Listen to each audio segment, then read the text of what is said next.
లక్ష్మీ పద్మాలయ పద్మా కమలా శ్రీ హరిప్రియ ఇందిరా లోకమాత మా రమా మంగళ దేవత నమోస్తు నాళిక నిభాననాయై నమోస్తు దుగ్ధోదతి జన్మభూమ్యై నమోస్తు సోమామృత సోదరాయై నమోస్తు నారాయణ వల్లభాయై. జగద్గురు ఆదిశంకరాచార్యులు విరచిత కనకధారా స్తోత్రం. హాయ్, హలో, నమస్తే, welcome back to our channel వస్తేవి కుటుంబం. అందరికీ నమస్కారం అండి. అందరూ ఎలా ఉన్నారు? నేనైతే చాలా బాగున్నాను. మీరు కూడా చాలా చాలా బాగుండాలని, సర్వదా ఆరోగ్యంగా ఉండాలని ఆ లక్ష్మీనారాయణలను మనసారా ప్రార్థిస్తున్నాను. ఇవాళ కూడా ఒక మంచి వీడియోతో నేను మీ ముందుకు వచ్చానండి. వీడియోని ఎక్కడా స్కిప్ చేయకుండా ఎండ్ వరకు చూసినట్టయితే పూర్తి ఇన్ఫర్మేషన్ మీరు పొందగలుగుతారు. మార్గశిర మాసం అంటేనే ఇంటి ముందు అందంగా అలంకరించిన ముగ్గులు, గడప దగ్గర శోభాయమానంగా దీపాలు వెలిగించి మహాలక్ష్మికి స్వాగతం పలుకుతే చాలా మంచిదన్నమాట. ఐశ్వర్యం అంటేనే ప్రతిరోజు ఇంట్లో కాస్తంత చిరు దీపాన్ని వెలిగించి లక్ష్మీ ఆరాధన చేస్తేనే అన్నింటా ఐశ్వర్యం చేకూరుతుంది. తప్పనిసరిగా ప్రతినిత్యము ఉభయ సంధ్యలలో దీపాన్ని వెలిగించి అమ్మవారిని ప్రార్థిస్తే సర్వాభీష్టాలు నెరవేరుతాయి. కనకధారా స్తోత్రాన్ని పారాయణం చేశాను. ఆ వీడియోనే మీ అందరికీ షేర్ చేయదలుచుకున్నాను. ఈ పూజను మీరు పూజా మందిరంలో కూడా ఆచరించవచ్చు. ఒకవేళ పూజా మందిరం చిన్నగా ఉన్నట్లయితే పీఠాన్ని ఏర్పాటు చేసుకుని ఈ పూజ అనేది చేసుకోవచ్చు. కనకధారా స్తోత్రం 21 రోజు చేసుకోవచ్చు, లేదా 21 శుక్రవారాలు చేసుకుంటే చాలా మంచిదన్నమాట. ఈ కనకధారా స్తోత్రాన్ని పారాయణం చేయడం కోసం, అలాగే అమ్మవారి పూజ చేయడం కోసం కొన్ని పూజా సామాగ్రి ముందుగానే ఇలా సిద్ధం చేసుకుని పీఠాన్ని పసుపుతో అలికి ముగ్గులు వేసి సిద్ధంగా ఉంచుకోవాలి. మహాలక్ష్మి అమ్మవారిని ఆహ్వానించి పీఠం పైన కాసిన్ని బియ్యాన్ని, అలాగే పసుపు కుంకుమను ఏర్పాటు చేసుకుని అమ్మవారి చిత్రపటాన్ని గంధముతో అందంగా అలంకరించుకొని అమ్మవారిని ఆహ్వానించి ఏర్పాటు చేసుకోవాలి. కనకధారా స్తోత్రాన్ని ఎవరి ఇంటైతే పారాయణం చేస్తారో వారి ఇంట లేమి అనేది ఉండదు. దరిద్రాలు తొలగి అష్టైశ్వర్యాలు, లక్ష్మీ ప్రాప్తి కలుగుతుంది. తప్పనిసరిగా ప్రతి ఒక్కరూ నిత్యము ఆచరించవలసిన ఒక స్తోత్రం ఉంది అంటే అది కనకధారా స్తోత్రం. ఆది శంకరాచార్యుల వారు ఒక పేదరాలి కటిక దరిద్రాన్ని చూసి తన హృదయము ద్రవించి అమ్మవారిని స్తుతించారు ఈ కనకధారా స్తోత్రంతోనే.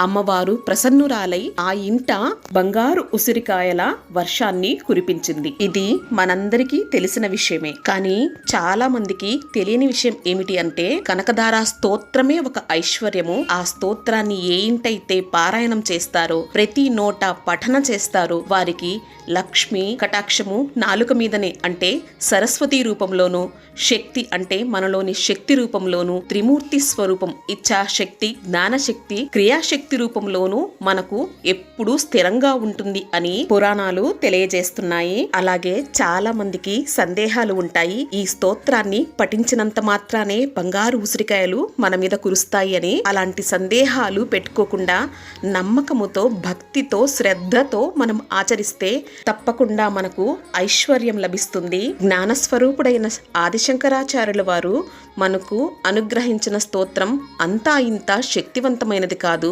మహోన్నతమైనది. ప్రతి ఇంట పారాయణం జరిగితే చాలా మంచిది. కటిక దరిద్రాలను పారద్రోలమే కాకుండా అమ్మవారి సంపూర్ణ శక్తి మనకు లభిస్తుంది అని పెద్దల ఉవాచ. ఈ విధంగా పీఠాన్ని ఏర్పాటు చేసుకుని అమ్మవారికి ఇరువైపులా పసుపు కుంకుమను ఏర్పాటు చేసుకుని కామాక్షి దీపాన్ని వెలిగించుకుని అమ్మకు ఆహ్వానం పలికాను. ఇవాళ లక్ష్మీ గణపతిని పూజ చేస్తున్నాను. లక్ష్మీ గణపతి పూజ అంటే సకల అభిష్టాలు, ఐశ్వర్యము, జ్ఞాన సంపద. తప్పనిసరిగా ఈ పూజలో లక్ష్మీదేవిని అలాగే గణపతి ప్రతిమను ఉంచి అభిషేకం చేసుకుంటే చాలా మంచిది. పాలతో, పంచామృతాలతో అభిషేకం ఏ ఇంట అయితే దేవతలకి అభిషేకం జరుగుతుందో ఆ ఇంట సకలాభీష్టాలు నెరవేరుతాయి. అందులో లక్ష్మీ గణపతి ఏ ఇంట పూజింపబడతారో ఆ ఇంట ఐశ్వర్యానికి లోటు ఉండదు. ప్రతిసారి నేను చెప్తూ వస్తూ ఉంటాను, ఏ పూజకైనా విఘ్ననాథుని ఆరాధన చాలా ప్రాముఖ్యతనిస్తుంది అని. అందుకే ఏ పూజకైనా మహాగణపతిని ముందుగా ఆరాధన చేసి ఆ తర్వాత పూజ అనేది పూర్తి చేసుకోవాలి. ఈ విధంగా మహాలక్ష్మి అమ్మవారికి అలాగే శ్రీ మహాగణపతికి షోడశ ఉపచారాల భాగములో పాలతో అభిషేకాన్ని అలాగే పసుపు జలాలతో కుంకుమ జలాలతో అభిషేకాన్ని నిర్వహించుకుంటున్నాను. అదేవిధంగా చాలా మంది ధర్మ సందేహాలు అడుగుతూ ఉంటారు. ఈ అభిషేకం చేసిన జలాన్ని ఏం చేస్తారు, ఎంత జలాన్ని ఉపయోగించాలా అనేసి కొంచెంగా పాలను అభిషేకాన్ని చేసి ఆ తర్వాత ఆ పాత్రను మార్చి పసుపు జలాలు కుంకుమ జలాలతో అభిషేకం చేసుకోండి. ఆ జలాలను మొక్కలకు వేస్తే చాలా మంచిది. అలాగే సూక్ష్మ క్రిములకు ఆహారంగా కూడా వెళ్తుంది. మనం పంచామృతాలతో చేసిన జలాన్ని వాటికి సమర్పించడం వల్ల దీనివల్ల పుణ్య ఫలితాన్ని కూడా పొందవచ్చు. వృధా ఏమీ కాదండి. అలాగే చాలా మందికి ఇంకో సందేహం కూడా ఉంది, మా దగ్గర విగ్రహాలు లేవు అని. విగ్రహాలు లేకుంటే ఒక చిన్న రూపాయి కాయిన్ అయినా పెట్టి సాక్షాత్తు భగవంతునిగా స్మరణ చేసి అభిషేకం చేసుకోండి. ఎంత ఫలితమైతే విగ్రహారాధన చేస్తే ఉంటుందో అంతే ఫలితం మనకు అలా కాయిన్ పెట్టి అభిషేకం చేసుకోవడం వల్ల కూడా కలుగుతుంది. నిర్మలమైన మనసుతో సంకల్పం చేసుకుంటే ఆ పూజ తప్పకుండా ఫలిస్తుంది. అమ్మవారిని ప్రతిష్ఠించడానికి ఒక ఇత్తడి పాత్ర గాని వెండి పాత్ర గాని తీసుకొని దాని నిండా రూపాయి కాసుల్ని నింపుకొని అమ్మవారిని ప్రతిష్ఠ చేసుకోవాలి. నేను ఇక్కడ ఒక లోటస్ స్టాండ్ ని తీసుకొని కాయిన్స్ వేసి ఇలా సిద్ధం చేసుకున్నాను. కనకధార స్తోత్రానికి ఇలా కాయిన్స్ తో నింపుకుంటే చాలా అంటే చాలా మంచిదన్నమాట. శక్తి ఉంటే అలా చేసుకోండి. అందంగా స్వామి అమ్మవార్లను అలంకరించుకొని ఇలా సిద్ధం చేసుకున్నాను. ఒక పాత్రలో ఒట్టివేర్లతోటి నింపుకొని శుద్ధ జలాన్ని ఆ పాత్రను అమ్మవారికి ఇటువైపున ఉంచుకున్నాను. ఆ పాత్ర ఏం చెయ్యాలో తర్వాత చెప్తాను. ముందుగా గణపతి ప్రార్థన చేసి స్వామివారికి నమస్కరించుకొని ఆ తర్వాత అమ్మవారికి అష్టోత్తర నామాలతో పూజ అనేది చేసుకోవాలి. ఆ తర్వాత అమ్మవారికి కనకధార స్తోత్ర పారాయణాన్ని చేసుకోవాలి. ఇవాళ తప్పనిసరిగా ఉసిరికాయ దీపాలను వెలిగించుకుంటే చాలా మంచిది. కుదిరినంతలో 2 అయినా కూడా ఉసిరి దీపాలను వెలిగించుకోండి. అమ్మవారికి ఇవాళ ఉసిరి దీపారాధన అలాగే ఉసిరికాయ ప్రసాదాన్ని నివేదన చేస్తే చాలా చాలా మంచిది. మన శక్తి కొలది అమ్మవారిని ప్రతిష్ఠ చేసుకొని పూజ చేసుకోవాలి. ఇలా సుగంధభరితమైన పుష్పాలతో అలంకరించుకుంటే చాలా మంచిది. ఈ విధంగా పూజ అనేది పూర్తి చేసుకొని ఇక పారాయణానికి సిద్ధం చేసుకోవాలి. ఆదిశంకరాచార్యుల వారు రచించిన కనకధార స్తోత్రంలో 21 శ్లోకాలు ఉన్నాయి. ఈ శ్లోకాలు సంస్కృతంలో ఉంటాయి. ఇక్కడ ఒక పీఠాన్ని ఏర్పాటు చేసుకుని ఆ పీఠము పైన పసుపు రాసి బియ్యం పిండితో 21 పద్మాలను వేసుకోవాలి. నేనిక్కడ ఒక పీఠను ఏర్పాటు చేసుకుని దానిపైన ఒక గ్రానైట్ రాయిని తీసుకొని దానిపైన పసుపు రాసి అలాగే 21 పద్మాలను వేసుకుంటున్నాను. ముందుగా పైన 8 పద్మాలు వచ్చేలాగా, కింద 7 పద్మాలు వచ్చేలాగా, ఆ తర్వాత 3వ లైన్లో 6 పద్మాలు వచ్చేలాగా డాట్స్ పెట్టుకొని పద్మాలు వేసుకుంటున్నాను. పద్మం ముక్క అనేది 8 సంఖ్యలో రేకులు ఉన్న 6 సంఖ్యలో రేకులు ఉన్న పద్మాలు వేసుకోవచ్చు. నేనిక్కడ ఇలా అష్టదళ పద్మం లాగా వేసుకుంటున్నాను. ఇక్కడ ఈ విధంగా బియ్యం పిండితో మొత్తము 21 పద్మాలు వచ్చేలాగా వేసుకుని పసుపును కుంకుమను అలాగే అక్షింతలను ఈ పద్మాల పైన ఏర్పాటు చేసుకుని సిద్ధంగా ఉంచుకోవాలి. కనకధార స్తోత్రాన్ని 3 సార్లు పారాయణం చెయ్యాలి. ఒకసారి పసుపుతో, ఒకసారి కుంకుమతో, ఒకసారి అక్షింతలతో కూడా చేసుకోవచ్చు. నేనిక్కడ ముందుగా పసుపు కుంకుమ అక్షింతలు సమర్పించి ఆ తర్వాత రూపాయి కాయిన్స్ తోను అలాగే పుష్పాలతోనూ నేను పూజ అనేది చేసుకుంటున్నానన్నమాట. ముందుగా గణపతి ప్రార్థన. వందే వందారు మందారమిందిరానంద కందలం అమందానంద సందోహ బంధురం సింధురాననం. ఇప్పుడు పారాయణం మొదలు పెడుతున్నాను. అంగం హరేః పులకభూషణమాశ్రయంతి భృంగంగానేవ ముకులాభరణం తమాలాం అంగీకృతాఖిల విభూతిరపాంగలీలా మాంగళ్యదాస్తు మమంగళ దేవతాయః ముగ్ధా ముహిర్వదదే వదనే మురారే ప్రేమత్రపా ప్రణహితాని గతాగతాని సామే శ్రియం దిశతు సాగర సంభవాయ మాలా దృశ్యోర్మధుకరీవ మహోత్పలేయ. ఈ విధంగా మొదటి పారాయణాన్ని పూర్తి చేసుకున్నాను.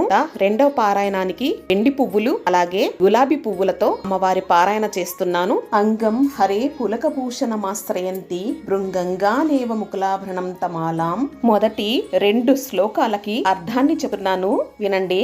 మొగ్గలే ఆభరణముగా గల కానుగ వృక్షమును ఆడు తుమ్మెదవలే చేరినట్టు పులకలు కలిగిన విష్ణువుని హృదయమున ఉన్న లక్ష్మీదేవి అన్ని విధములైన సంపదలు ఆలవాలమైన తన క్రీగంటి చూపును నాపై కలుగజేయు, నన్ను అనుగ్రహించి అన్ని శుభాలు చేకూర్చువో లక్ష్మీదేవి అని ప్రార్థన అన్నమాట. ముగ్ధ ముహిర్వదదే వదనే మురారి ప్రేమత్రపా ప్రాణహితాని గతాగతాని మాలాదృశ్యోర్మధుకరీవ మహోత్పలేయ సామే శ్రియం దుషిత సాగర సంభవాయ అనే శ్లోకానికి అర్థం చెప్తున్నాను వినండి. నల్లని కలువలపై ఆడు తుమ్మెద వ్రాలిన విధమున లక్ష్మీదేవి యొక్క అందమైన నేత్రములు వేడుకతో తన స్వామిని సిగ్గుతో చూస్తున్న విధముగా స్వామి అమ్మను, అమ్మ స్వామిని చూస్తున్న విధముగా ఇద్దరి చూపులు కలయికతో దయతో భక్తులను ఏ విధంగా అనుగ్రహిస్తారో అదే విధంగా దయగల్ల చూపుతో నన్ను అనుగ్రహించి చరితార్థులను చేయి తల్లి, సంపదలను ఒసగు తల్లి అని మనము ప్రార్థన చేస్తున్నట్లు ఈ శ్లోకము చెప్పబడి ఉంది. ఈ విధంగా 2వ పారాయణాన్ని పూర్తి చేసుకుంటున్నాను. అందుకే అటువంటి క్రీగంటి చూపు, అమ్మ చూపు మనపై పడితే ఇక మనకు అష్టైశ్వర్యాలు చేకూరుతాయి.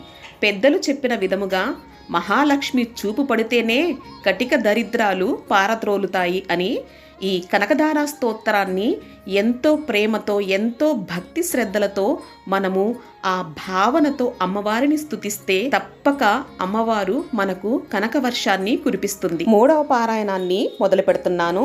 3వ పారాయణానికి నా దగ్గర కలువ పువ్వులు ఉన్నాయి, వెండివి బంగారు కోటింగ్ లో ఉన్నాయి. ఆ 3వ పారాయణానికి ఈ పువ్వులను ఉపయోగించి నేను కనకధార స్తోత్రాన్ని పారాయణం చేస్తున్నాను.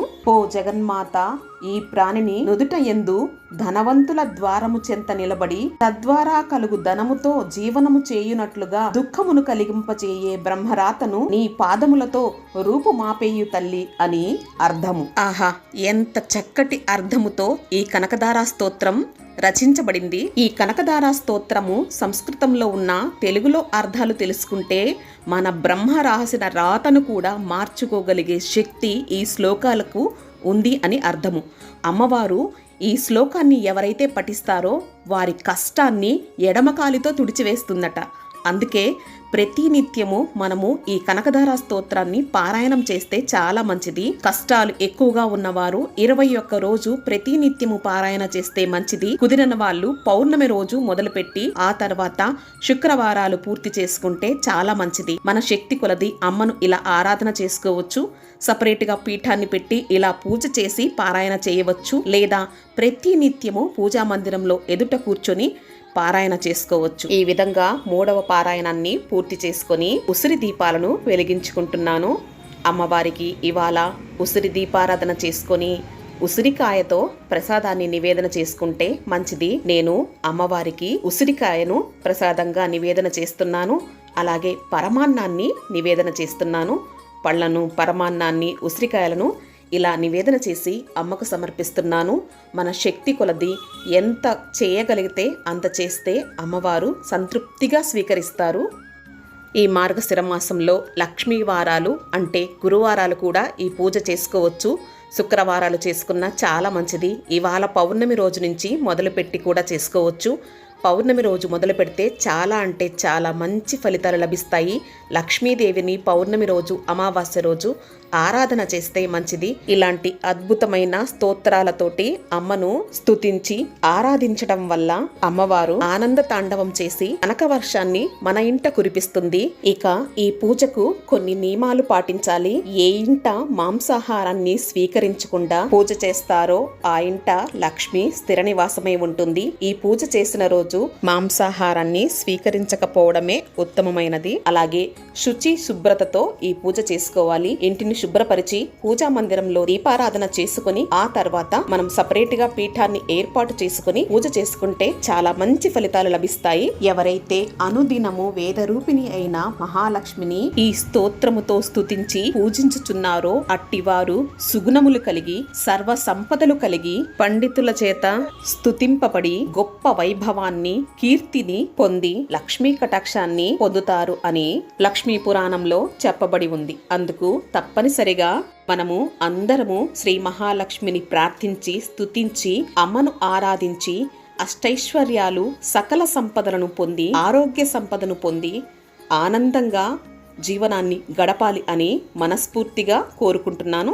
ఇవాళ పౌర్ణమి, దత్తాత్రేయుల జయంతి. శ్రీ దత్తాత్రేయుల స్వామి వారిని నామస్మరణ చేసుకుంటూ ఇవాళ అనఘాలక్ష్మిని పూజించడం వల్ల కూడా చాలా మంచి ఫలితాలు లభిస్తాయి. నామాన్ని స్మరించుకోవడం వల్ల ఎంతో పుణ్య ఫలితాన్ని మనం పొందగలుగుతాము. స్వామివారి ఆరాధన చేసుకుంటే చాలా అంటే చాలా మంచిదండి. శుక్రవారం పూజ చేసుకునేవారు ఏ రోజుకు ఆ రోజు పీఠాన్ని ఏర్పాటు చేసుకుని పూజ చేసుకోండి. అలాగే 21 రోజు పూజ చేయాలి కంటిన్యూగా అనేవారు పీఠాన్ని ఒక్కసారి ప్రతిష్ఠించుకుంటే చాలండి. మిగతా రోజులన్నీ పూజ అనేది చేసుకోవచ్చు. అలాగే ఈ పూజను పూజా మందిరంలో కూడా చేసుకుంటే చాలా మంచిది. ఉసిరికాయల ప్రసాదాన్ని ఇంట్లో వాళ్ళు స్వీకరిస్తే చాలా మంచిది. ముందు చెప్పినట్లు ఇత్తడి పాత్రలో వాటర్ వేసి పొట్టివేర్లు వేసి ఉంచానని చెప్పాను కదండి. అవి ఇంట్లో సంప్రోక్షణ చేసుకుంటే చాలా చాలా మంచిదన్నమాట. రూపాయి కాసుల్ని మనము అమ్మవారి కింద స్థాపితం చేశాము కదా, అవి మనం ధనం దాచుకునే ప్లేస్ లో ఉంచుకోవచ్చు. ఈ పూజలో పెట్టిన కాయిన్స్ అలాగే వెండి పువ్వులు మనము మరలా పూజలో ఉపయోగించుకోవచ్చు. ఇంకా సందేహాలు ఉంటే కామెంట్ రూపంలో తెలియజేయండి, నాకు తెలిసినవి మీకు తెలియజేస్తాను. ఆర్థిక సమస్యలు ఉన్నవారు మహాలక్ష్మిని ఈ విధంగా ఆరాధన చేసి మీ మనోభీష్టాలు నెరవేర్చుకోవాలని మనస్ఫూర్తిగా కోరుకుంటూ వీడియో కనుక నచ్చినట్లయితే వీడియోని లైక్, షేర్ చేసి ఛానల్ని సబ్స్క్రైబ్ చేసుకుంటారని మనవి చేస్తున్నాను. అలాగే పక్కనున్న బెల్ ఐకాన్ని క్లిక్ చేసి ఉంచుకుంటే నేను ఎప్పుడు వీడియో పెట్టినా మీకు ముందుగా నోటిఫికేషన్ అది అందుతుంది. అన్నట్లు ఒక విషయం చెప్పడం మర్చిపోయానండి. ఇప్పటికీ మన ఫ్యామిలీ 50,000 సబ్స్క్రైబర్స్ అయ్యారనమాట. మీ అందరి ప్రేమాభిమానాలకు నా శతకోటి వందనాలండి. ఇదే విధంగా ముందు కూడా నన్ను ప్రేమతో ఆదరిస్తారని, అలాగే మంచి మంచి వీడియోస్ చేస్తూ మీ అందరి మన్ననలు నేను కూడా పొందుతానని మాటిస్తూ థ్యాంక్ యూ సో మచ్ అండి. మీ అందరికీ కోటి కోటి ధన్యవాదాలు తెలియజేసుకుంటున్నాను. అలాగే మీకు ఎలాంటి వీడియోస్ కావాలో నాకు తప్పకుండా కామెంట్ రూపంలో తెలియజేయండి. మీకు నేను ప్రయత్నం చేస్తానన్నమాట ఆ వీడియోస్ చేయడానికి. మరి మరో చక్కటి వీడియోతో కలుస్తానండి. నేను మీ సులోచన. అంతవరకు సెలవు. నమస్కారం. శ్రీ లక్ష్మీ కటాక్ష ప్రాప్తిరస్తు. స్వస్తి. అచ్యుతం కేశవం కృష్ణ